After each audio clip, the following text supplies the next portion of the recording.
നമ്മുടെ ഇടയിലുള്ള പല ആളുകളും ഒരു കംഫോർട്ട് സോണിൽ ആണെങ്കിൽ അവർക്കതിന് പുറത്തു വരുന്നത് ആഗ്രഹമുണ്ടെങ്കിലും അവരതിൽ തന്നെ കടിച്ചു തൂങ്ങി നിൽക്കും. കാരണം അത് പറയുകയാണെങ്കിൽ നല്ലൊരു ജോലിയുണ്ട്, അത്യാവശ്യം കാര്യങ്ങളൊക്കെ നടന്നു പോകുന്ന രീതിയിലാണെങ്കിൽ മറ്റൊരു ജോലി അന്വേഷിക്കുക എന്ന് പറഞ്ഞിട്ടുണ്ടെങ്കിൽ അതൊരു വലിയൊരു ബുദ്ധിമുട്ടുള്ള കാര്യമായിട്ട് തോന്നും.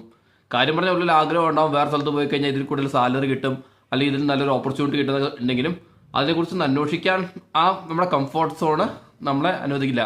ഇത് ബേസിക്കലി എന്താണെന്ന് വെച്ചിട്ടുണ്ടെങ്കിൽ നമ്മളിപ്പോൾ ഒരു സിലിണ്ടറിക്കലായിട്ടുള്ള നല്ല പൊക്കമുള്ള സിലിണ്ടറിക്കലായിട്ടുള്ള ഒരു ഗ്ലാസിൻ്റെ ഒരു പാത്രത്തിൽ, അത് നല്ല മിനുസമുള്ള നല്ല ഗ്രിപ്പൊന്നും ഇല്ലാത്തൊരു പാത്രത്തിൽ നിറച്ചും അരി എടുത്തിട്ടിട്ട് ഒരു ഇതുകൊണ്ട് ഒരു കലവറ കൊണ്ട് വെക്കുക. ആ കലവറ ബാക്കി അരികൾ ഇരിക്കുന്ന സ്ഥലമൊക്കെ ക്ലോസ് ചെയ്ത് വെച്ചിട്ട് ഒരു എലീനെ ഇതിലേക്ക് വിട്ടിട്ടുണ്ടെങ്കിൽ ആ എലി ആദ്യം പോയി ഇതിനകത്ത് ഈ ഗ്ലാസ് വെച്ചാണ് പാത്രം അത് അരിയിൽ കയറുന്ന തിന്നാൻ തുടങ്ങും.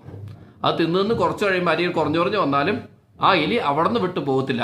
ആ പാത്രത്തിൽ ഇരുന്ന് തന്നെ തിന്ന് കുറച്ചുകൂടി താഴേക്ക് വന്നത് തിന്നുകൊണ്ടിരിക്കും. ആ അവസാനം കഴിച്ച് ആ പാത്രത്തിൻ്റെ ഏറ്റവും അടിയിൽ എത്തുന്നവരെ എലി അവിടെ ഇരുന്ന് കഴിക്കും.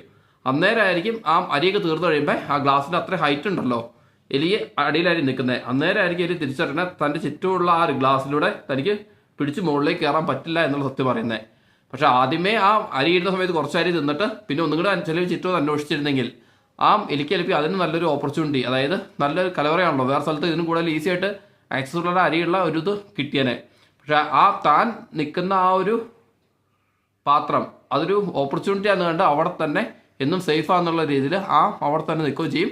അവസാനം അരിയെല്ലാം കഴിച്ചു കഴിയുമ്പോൾ ഇതിന് ഏറ്റവും താഴെ വരുന്നത് മുകളിലേക്ക് പിന്നെ കയറാൻ പറ്റത്തില്ല, കാരണം വയറൊക്കെ ഫുള്ളായിട്ടിരിക്കുന്നു, അതിന് മുകളിലേക്ക് കയറാനും പറ്റുന്നില്ല. അങ്ങനെ അത് അവിടെ തന്നെ ലോക്കായി പോകും. അപ്പോൾ അതുപോലെ തന്നെയാണ് നമ്മുടെ കരിയറിൻ്റെ അകത്തും.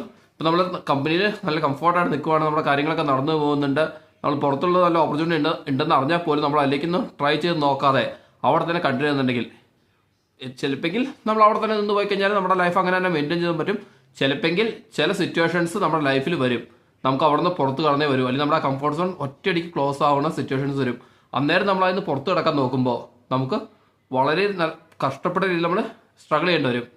അപ്പോൾ അങ്ങനെ സ്ട്രഗിൾ ചെയ്ത് പോയ ഒരാളുടെ ഒരു കഥയാണ് ഇന്നത്തെ സ്റ്റോറിയിൽ നിങ്ങളോട് ഞാൻ ഷെയർ ചെയ്യുന്നത്. കഥ എങ്ങനെയാണ്, രാഹുൽ എന്ന് പറയുന്ന ഒരു early 30s ഒരു എംപ്ലോയി, അവൻ്റെ ഡൊമൈനിൽ, അതായത് അക്കൗണ്ടിങ് ആണ് ഒരു ഡൊമൈൻ, അക്കൗണ്ടിങ് ഡൊമൈനിൽ നല്ലൊരു നോളജുള്ള ഭയങ്കര ഒരു ടാലൻറ്റഡ് ആയിട്ടുള്ള ഹാർഡ് വർക്കിംഗ് ആയിട്ടുള്ള ഒരു എംപ്ലോയിയാണ്. ഒരു മിഡ് സൈസ് കമ്പനിയിലാണ് വർക്ക് ചെയ്യുന്നത്. ജോലി നല്ല സ്റ്റേബിളാണ്, കമ്പനി നല്ല സ്റ്റേബിളാണ്, അവൻ്റെ ലൈഫ് നല്ല സ്മൂത്തായിട്ട് പോകുന്നു. അവന് പക്ഷെ എന്നും ഒരു ആഗ്രഹം ഉണ്ടായിരുന്നു, ഒരു കൺസൾട്ടിങ് ടൈപ്പ് ജോബ് ചെയ്യണം, അവന് ഇത് കൂടുതൽ സ്കില്ലുണ്ടെങ്കിൽ പുറത്ത് ഇതിനും കൂടുതൽ ഓപ്പർച്യൂണിറ്റി